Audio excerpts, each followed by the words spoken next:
Bonjour, je suis Laurent Pinabel, je suis l'auteur et l'illustrateur du Guerrier Massaï, cet album jeunesse dont j'ai l'honneur d'être sélectionné dans le concours des Incorruptibles. Donc c'est ça, je suis illustrateur et concepteur visuel. En fait, j'ai été aussi très longtemps graphiste, designer graphique en France et puis au Québec. En fait, je suis d'origine française. J'ai terminé mes études, je suis issu de Normandie et j'ai fini mes études à Paris et j'ai travaillé 7 ans à Paris en agence comme directeur artistique et je suis venu au Québec et je me suis installé là en 2001 et maintenant avant je travaillais beaucoup l'illustration dans mes affiches et tous mes visuels et depuis une bonne dizaine d'années maintenant je travaille principalement que l'illustration. Donc des fois c'est l'illustration pour des choses vraiment très différentes comme des murales, de l'emballage, du packaging, des magazines, des livres. C'est vraiment très différent comme support. J'ai fait aussi des livres pour d'autres auteurs comme François Gravel. J'ai fait une petite collection jeunesse, je vous montre ça rapidement, des choses comme ça avec des collages. On a fait une petite série. Pour plus les adultes et ados avec un slammer, David Boudreau. Donc, j'ai fait plusieurs livres. Et le Guerrier Massaï, en fait, est mon tout premier titre d'auteur. Donc, c'était une toute nouvelle aventure pour moi.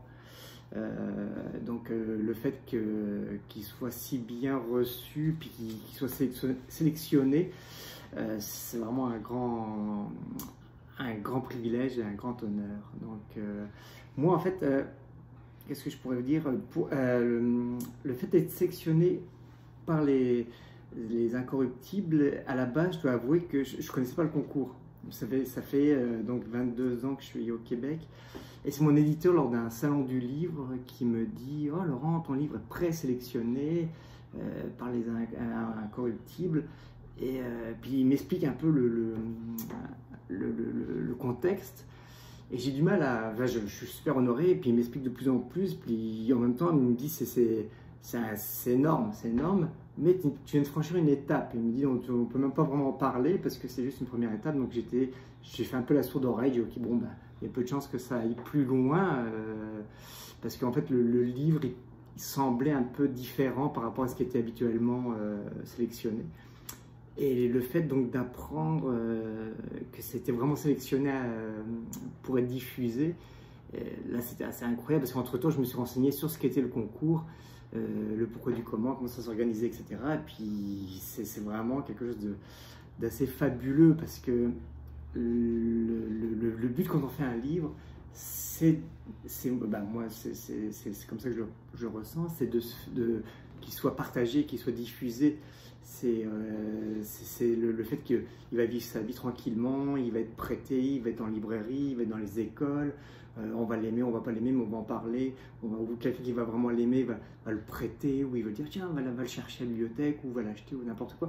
Puis l'histoire, après, elle se partage, et puis tout ce que j'ai mis dans le livre, pour moi, c'est le fait qu'il soit partagé comme ça dans les écoles, via ce concours, c'est complètement fou.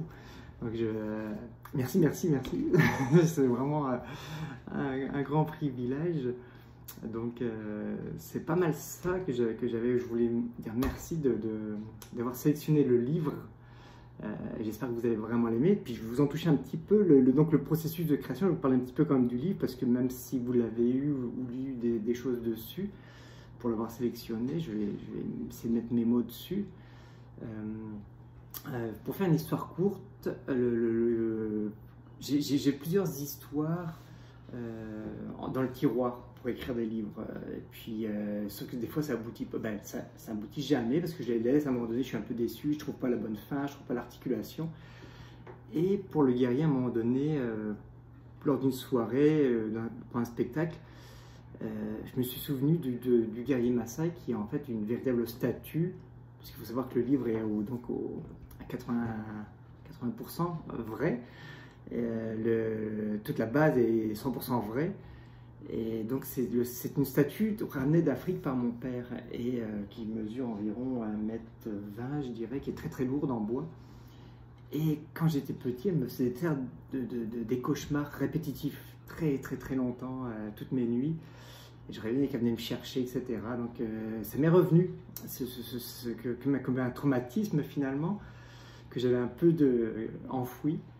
Et là, je dis, ah, il faut que j'en fasse une histoire. Puis là, j'ai écrit, je suis allé au chalet, j'ai articulé mon histoire, mon récit, je l'ai proposé à mon éditeur, et mon éditrice, pardon, même. Et puis, elle me dit, c'est super, mais il y a des affaires qu'il faut revoir. Par exemple, dans le dénouement, elle a fait de la vraie direction littéraire, c'est-à-dire que j'avais ma construction. Et en fait, à un moment donné, elle m'a dit, bah, tel paragraphe, par exemple, n'est pas nécessaire, ça, c'est peut-être pas la peine de dire ça. Par contre, telle affaire, c'est plus intéressant, développe ça, etc. Puis donc, on a rajouté des pages, et de fil en aiguille, le livre est devenu ce qu'il est. Donc, pour moi, c'était un hommage, le fait de faire le livre.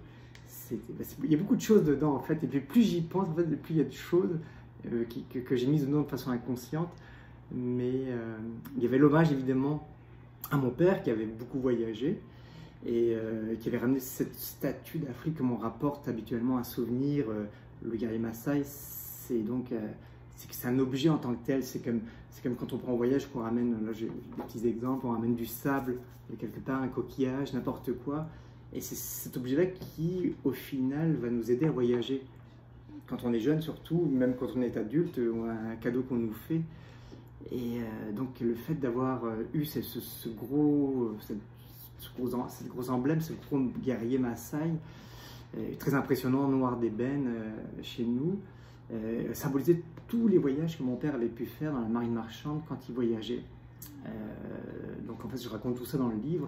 Donc pour moi il y avait cette partie-là du voyage de mon père, il y avait ce que ça m'avait évoqué dans l'imaginaire, tous les voyages qu'on a envie de faire et qu'on fait après par la suite. Et donc le côté aussi héritage, transmission de ce que mon père nous a légué, dans le sens où, comme je dis dans le livre, on voyageait peu physiquement quand j'étais jeune, mais tout était résumé sur une table où il nous parlait de ses voyages et puis il nous faisait rêver avec ça. Donc il y a ce côté envie de voyage, envie de partager, de rêver aussi, parce que les voyages, c'est pas forcément que physique, mais l'envie de découvrir l'ailleurs. Donc c'est tout ça, c'est vraiment... tout est arrivé un peu comme ça, et puis j'ai tout mélangé, puis après que j'ai construit, j'ai eu un grand plaisir à peaufiner les textes, et j'espère que vous les aimerez autant que je me suis amusé à les faire. Donc voilà, j'espère que vous aimerez le livre et puis les illustrations, parce que les illustrations sont... Il faut que je me parle rapidement, c'est que moi je travaille qu'en noir et blanc, essentiellement, c'est pour ça que le livre est en noir et blanc. J'adore la force de l'image noire et blanche, puis quand je rajoute de la couleur, généralement c'est juste des petites informations. Donc c'est pas mal ma signature, et dans le livre, j'ai voulu que les images puissent être extirpées et puissent vivre toutes seules. C'est-à-dire que le texte complète l'image, et en général ne le répète pas. J'essaie d'amener un petit peu de poésie, et surtout que la force de l'image nous permet de rester quelques instants sur une page ou une double page pour s'évader un peu, puis être attrapé par ces masses noires, blanches, les fils. Donc voilà, j'espère que vous aurez du plaisir. Et encore merci beaucoup.